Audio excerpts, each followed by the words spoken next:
you ever wonder about a salamander larva and what are they doing in there? Watch them as they grow, as the legs start to show, even when the water ain't too clear. Salamander Chronicles. Salamander Chronicles. Salamander Chronicles. Alright, so this is the day 14 update for the salamander larvae. And so I took a video last night and you could see them moving around a lot, and now it's during the middle of the day and the next day. And I'll try to cover the sun, but you can't really see anybody in here right now. So usually I wouldn't take a video showing nothing, but today, oh, there's one. There's one. I don't know if it's always the same guy or not, but there usually just seems to be only one salamander larva that likes to walk around or just sit out here, not under the weeds.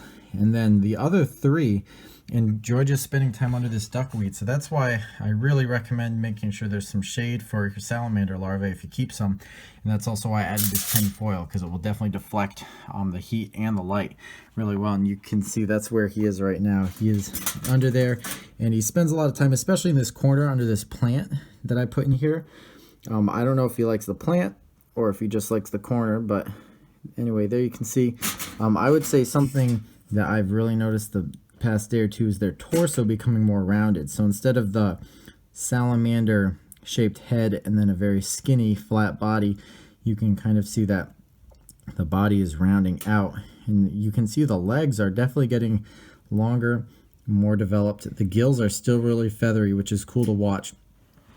And instead of just darting around seemingly randomly, they seem to be much more precise with their movements, whether they're just slowly moving or walking, or I've seen them kind of just turn their head and snap at things, which I assume are either too small for me to notice or see, but they're probably eating. And especially with the rounded torso, they've been developing, they've been growing, they look pretty full and content.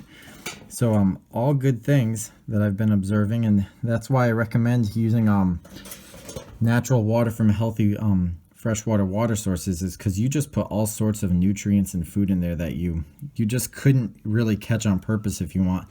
I would say that one way to increase the amount of that tiny food in water is if you collect the water, you can skim it with a really fine netted net.